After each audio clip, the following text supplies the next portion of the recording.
Hen Jinn, Rif Kaishta en Daya, Kaishta et Displair, Gevired me Castle.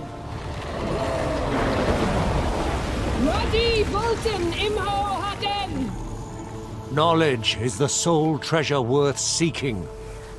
There are worlds beyond this mortal realm. Planes that correlate to elemental powers of earth, air, water, and fire. It is from these outer spheres that magic may be drawn. At the time of the conjunction of the spheres, many worlds clashed together. And with this, the possibility of elemental magic became a reality. And the reality of those that inhabited these elemental planes became clear. Because these realms consist not only of the literal elements, the raging fires, the storms, wind and rain, the heaving, crumbling earth, but are also home to embodiments, to creatures of varying power that hold dominion over such realms. The elemental planes are inaccessible to mortals, rendering any such academic or magical study obsolete in terms of observing these places firsthand. Yet, as I've mentioned, there are many a curious creature hailing from the elemental planes, that oftentimes can find themselves in the world as we know it. Sorcerers and magicians of all kinds may seek to bind and capture these elemental spirits, for use in power and protection. These can be simple creatures, mindless even, and easily bound to the will of a powerful sorcerer. In The Witcher, these creatures are known as Elementa, and they correspond to their inherent element, of which we encounter there are three, that of fire, earth, and ice. The earth elemental is a forever shifting mass of rubble and stone, difficult to make heads or tails of the creature, as it is more or less a walking boulder. They have limited powers, but may summon the earth to do its bidding, pulling jagged rocks from the ground at unsuspecting foes. A powerful guardian for any mage in need of sturdy protection, as are all on this list. An elemental, summoned by a mage and left as a sentry. Almost managed to break its magic bonds. A few days more and it would have wreaked havoc all around. The ice elemental is as you'd expect. A variant which is wholly constructed of hardened stalactite ice, which juts out of the body of the creature. They must be immeasurably cold, as they don't simply melt away or obey the laws of the mortal realm. Begone! I am fire!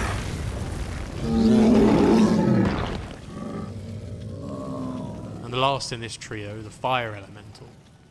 The ground is but cinders and ash in the wake of this elemental being.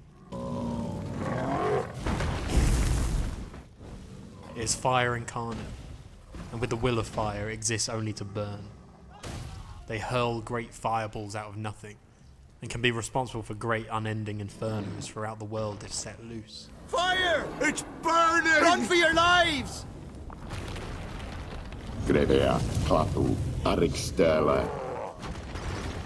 The chief comparison to be made in regards to these simple elementals is they embody the destructive nature of their element, in quite a literal way. This is why they are often summoned and bound by sorcerers who wish to control the natural forces of the world, harness its power for themselves, for good or evil. This can be a dangerous game, for if you lack sufficient will and magical ability, you may inadvertently unleash an unstoppable force that would likely leave the summoner nothing but a red stain on the ground. An elemental construct, or any elemental being, may wreak havoc when unchecked and unbound. As you can imagine, servitude to some fleshy, lesser creature is not what they had in mind. If one of these elemental powerhouses is left without master, through accident or otherwise, then perhaps a Witcher may be summoned to deal with such things. Although elemental beings aren't particularly under the watch of Witchers, and are better left to those who wield more powerful magics. Yet if a Witcher does find himself in the shadow of a great elemental being, then there are a few tools that may be used to defeat such a creature. Chiefly the Dimeridium bombs, an explosive which nullifies magical and elemental forces, made using splinters and fragments of the precious metal.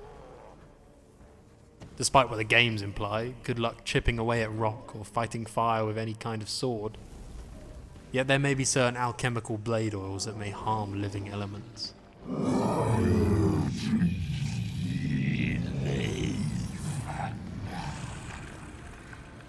Lastly, I'd like to talk about some of the more powerful beings that hail from the elemental realms.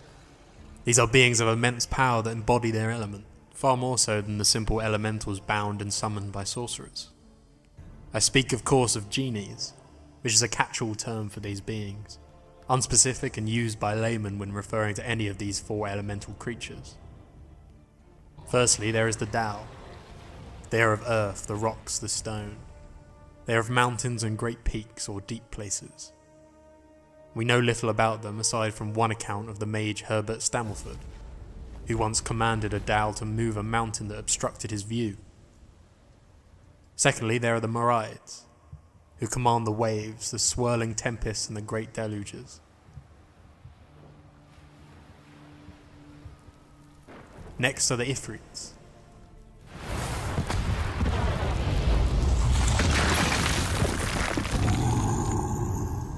who, like the lesser fire elementals, exist only to cause destruction through fire. They are the cause of great infernos and will not be bound easily. Only those mages devoted to the natural will of fire, and those that understand this, may manage through great difficulty to bind such a creature. Like all genies, they can appear massive in size and power. Lastly, of course, there are the Jinns, an elemental force of air, the embodiment of sweeping storms and gales. They are also associated with granting wishes, although conniving and tricksters in nature. Be careful what you wish for. I'll return to the Jinns in more detail in a later video, so stick around if you'd like to see this series to its end.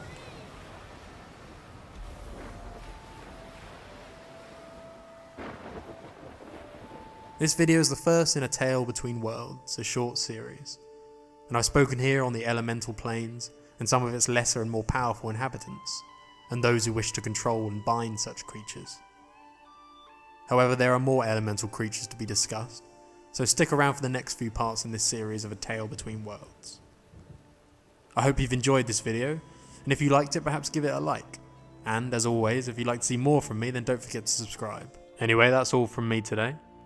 Thank you for watching, and good luck on the path. I so don't feel like going anywhere.